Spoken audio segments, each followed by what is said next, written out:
Hello, hello! What's up? Matapos nga ang isang matinding adventure sa Bukidnon,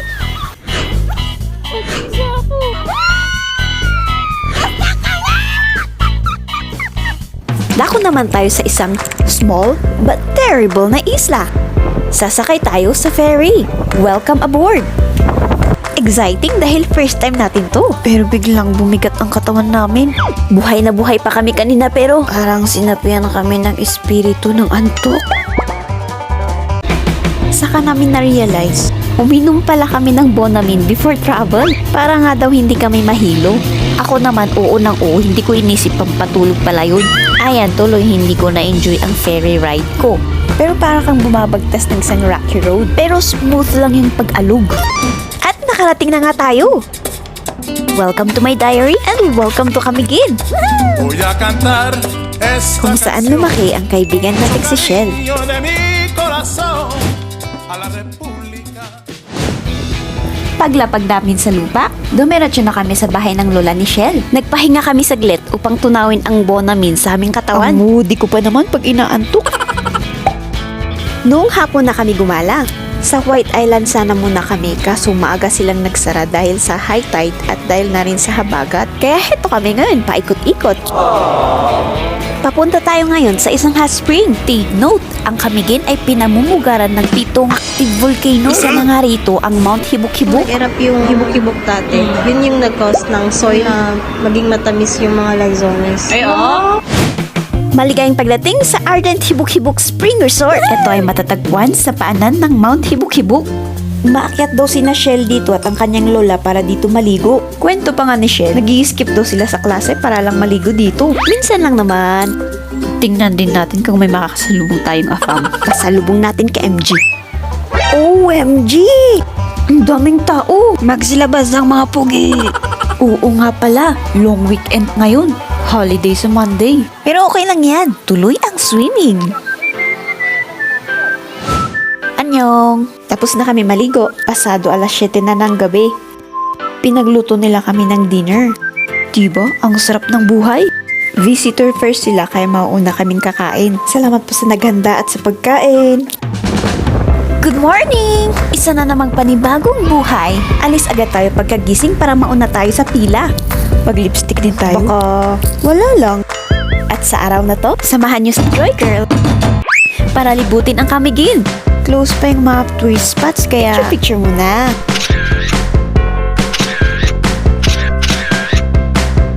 Huwag din natin kalimutang mag-almusal. Ang social pala magpabaon ang mga nanay dito. Babasakin ang kanilang mga plato. And this is it! The tourist spots are officially open! Pupunta tayo sa isang island para mag-snorkeling. Pero bakit parang ang lungkot ng beshi ko? Uy, smile ka naman dyan.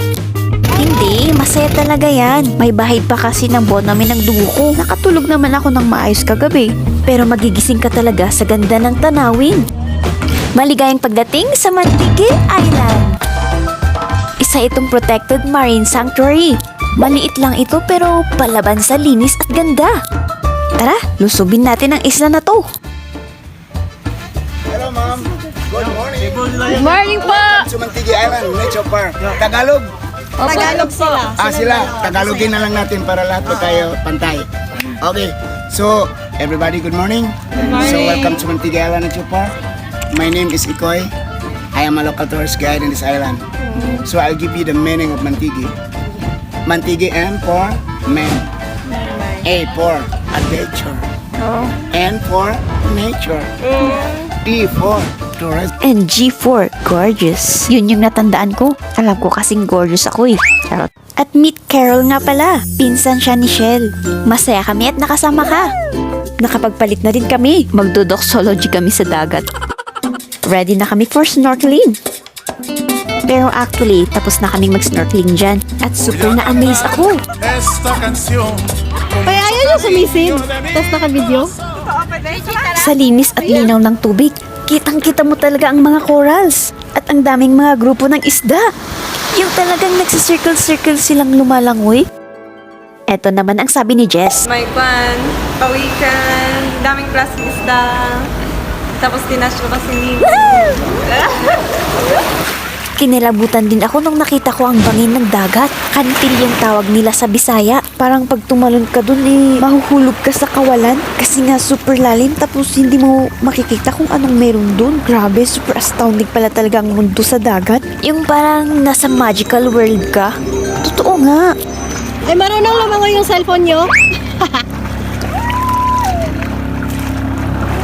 Kaya wag mo na kayong aalis dito sa mundo hanggat hindi nyo yun nakikita. Sinasabi ko sa inyo. Ay, wait, takbo kayo dyan around the island.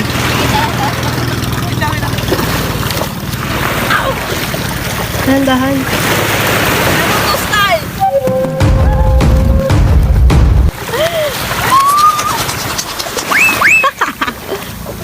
And meet our guide. Siya yung nag-tour sa atin sa dagat. Ewan ko, pero parang single pa yata to eh. At ito yung itsura ng sand nila.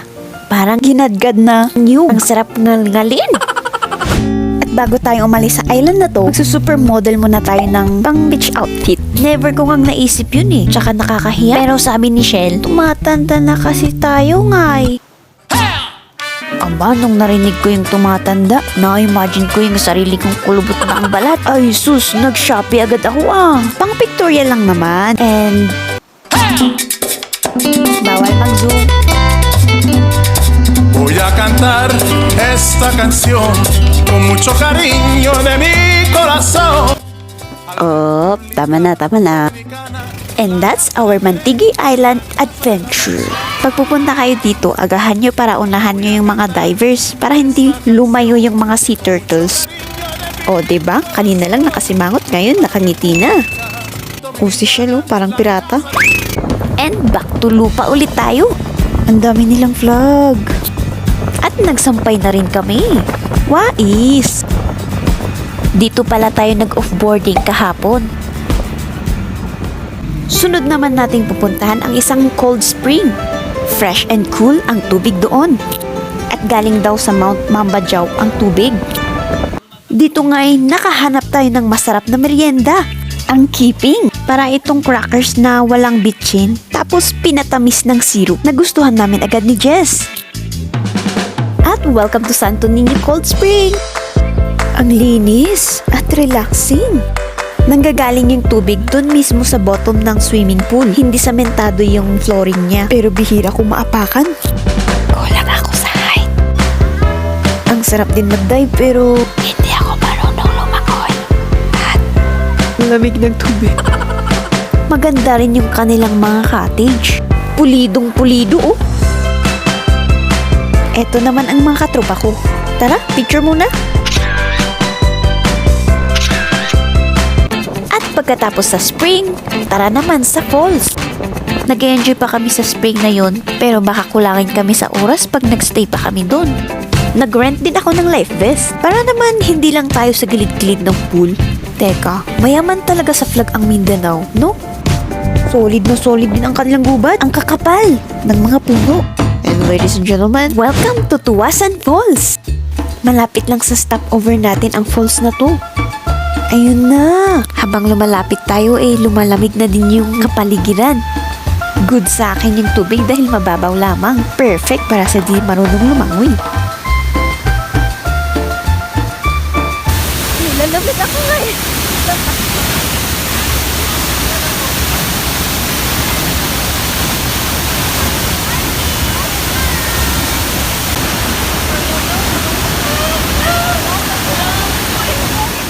Binibidyohan ko yung bato na to. Ang weird. Nag-expect ako na may lalabas na... At dahil mababaw lang ang tubig. Oh! Kakatry out namin isang galunan ng tubig ang pumasok sa ilong namin. Ang syakit.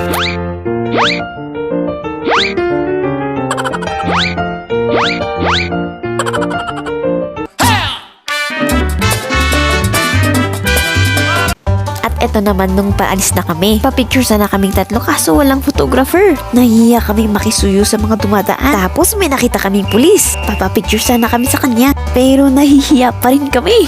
Ayun, lumapit na si Shell. Pero kailangan niya ng support. Kaya lumapit din si Jess. Tapos ako, Run. kunwari kukunin ko yung camera para makaiwas. Sunod naman nating pinuntahan ang Sunken Cemetery. madami pang tao. Kaya ayun, pinakialaman muna ni Shell ang inosenteng pusang natutulog. Uy, gising! Tanghali na! Anyways, ano nga ba ang history ng Sangkan Cemetery na to? Nung pumutok yung old volcano, nagsunk yung buong cemetery. Yun yung naging cause. Tapos ngayon, ginawa na nilang historical something para mag-reminds dun sa mga double dead na. Pero may namatay doon. Madami daw sabi nila lola ko dati. Kasi, di ba, yung Camiguin, pool ng Camiguin, nag-evacuate dito sa Cagayan. Eh, di ba 1 hour pa, sasakay ka pa ng barge. Hindi nila nadala lahat. Ilang taon si lola mo doon? Bata pa daw siya. Elementary pa ata. Video to! Yung favorite nilang keeping.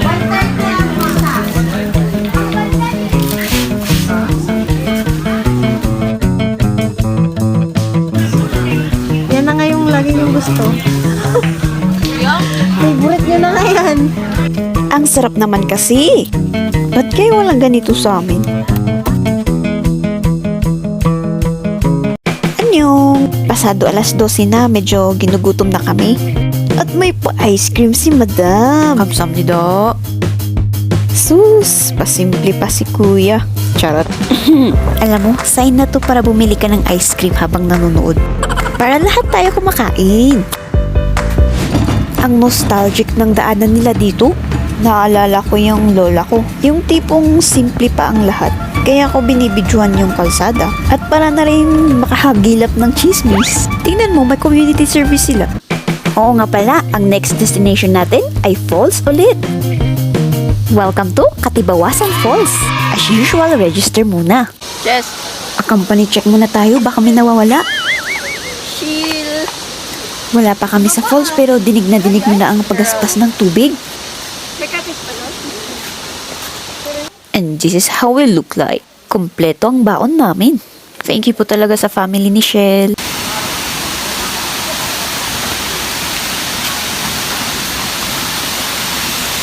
Nakikita nyo ba yan?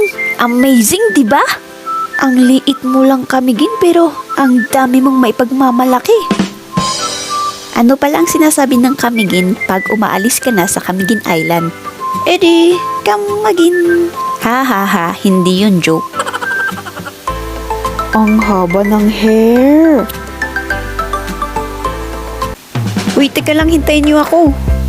Pasado alas 12 na nga at kailangan na namin kumain. Hindi kami naghugas ng pinggan pagkatapos ng almusal, kaya maghuhugas kami ngayon. Alam niyo kung saan kami naghugas? Doon mismo sa pinaglalangoyan. Walang germs dito. Annyeonghaseyo. Sawadee-ka. Ito daw yung pinaka-longest. Or ito daw yung longest falls sa Camiguin. Yo. That's it. Kakain na kami. Anong ulam nyo?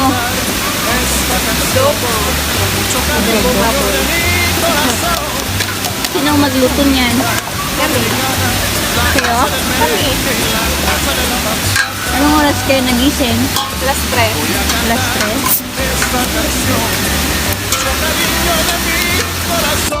3? Umay kayo tamangan. Maraming salamat po sa pagkain. Ang sarap ng adobo tapos yung rice. Lasang-lasa ko ang pagmamahal ng isang ina. Pero di talaga ako makaget over dun sa babasagin na pinggan. Ang higpit ng hawak ko Lagot pag nabasag. Y la casa de la bachata. Kaya mo yan. Nawawangay tayo dito. Yes, Carol.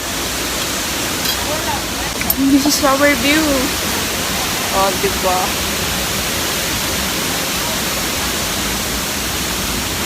At oras na para magtampisaw. Papunta nga kami dyan sa gitna para magpa-picture. Sumemplang pa ako. Mabato kasi. Ang lalaki ng bato. Ayun, nasira tuloy yung sandal ko.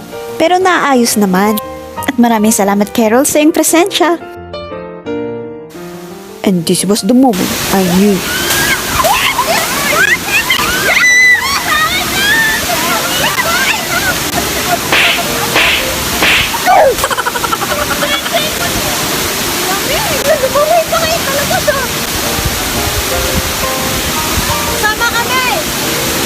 Mag-isa ko na pero okay lang yan. Introvert tayo. Hindi tayo pwedeng umalis dito nang hindi lumalangoy. Kahit pa parang ice ng tubig. At minsan lang din tayo pumunta dito. Kaya wag na natin tong palagpasin.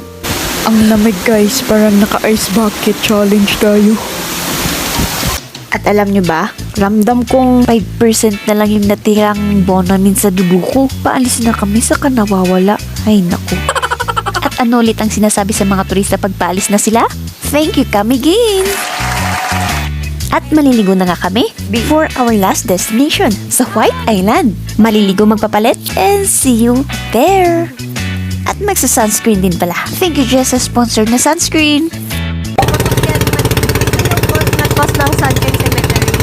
And then ito, yan yung Mount Hibok-Hibok. Panahon pa ng lola ko. Mga At dahil sa pagputok ng Mount Hibok-Hibok, na-realize nila kung gaano ka-importante ang i-monitor at pag-aralan ang mga active volcanoes. Dito nabuo ang PHIVOLCS na tinatawag noon na Combol. Tapos yung isa pa doon, yung malaki kanina na nakita natin sa Malpiti Island, yan yung bundok na nakabase doon. Nasa dagat na nga ulit tayo para balikan ang White Island. Moana! What can you Charot lang! Ay, nawala pala ni Jess yung shades niya sa Tuasan Falls. Maligayang pagdating sa Puting Isla, kung saan walang mga halaman at lumulubog tuwing high tide.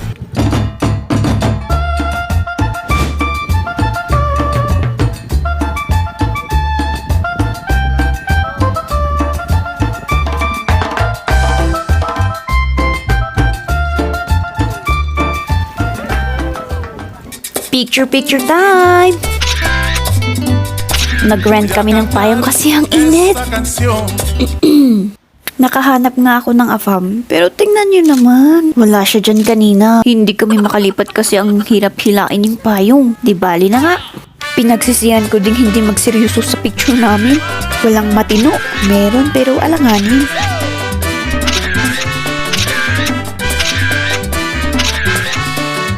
At alam nyo, sa pagpunta ko dito sa Mindanao, na-realize ko na hindi naman talaga madamot si Lord. Iniisip ko kasi na hindi ako makakapunta sa mga ganitong lugar. Yung parang nakakahiya naman kay Lord kung ganitong bagay yung hihilingin ko. Parang ang laki-laki. Pero nope, supportive pa nga siya eh. Gusto mong pumunta dito? Sige, ipapakita ko sa iyo mga bagay na nalikha ko na hindi mo pa nakikita. Syempre, na-touch na naman ako. Gumawa talaga siya ng paraan para makapunta ako dito.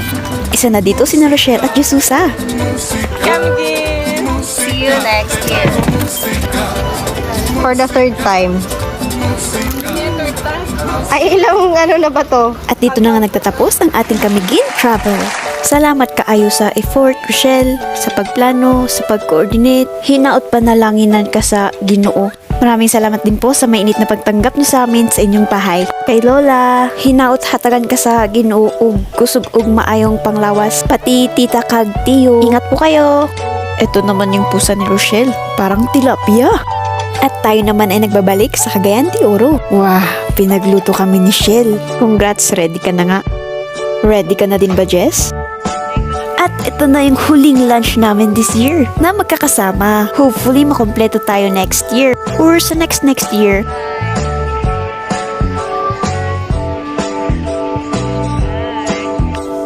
Ito na nga, final babay na talaga. Pero magkikita kami ni Shell this September. Back to Laguindingan Airport naman kami ni Jess. May kasabay kaming magpapanaiya din. In-entertain naman siya ni Jess. Hello, nice to meet you. 8 hours kaming delayed pero heto na, pauwi na kami. Super thank you, Jess, sa pagsama. Thank you rin sa pag-share sa iyong mga blessings. Take care and God bless you more. Paano ba yan mga katropa? Kailangan ko na ding magpaalam. Thank you sa oras mo. Thank you so much for watching. God bless you all. Hanggang sa muli. Paalam. To God be all the glory.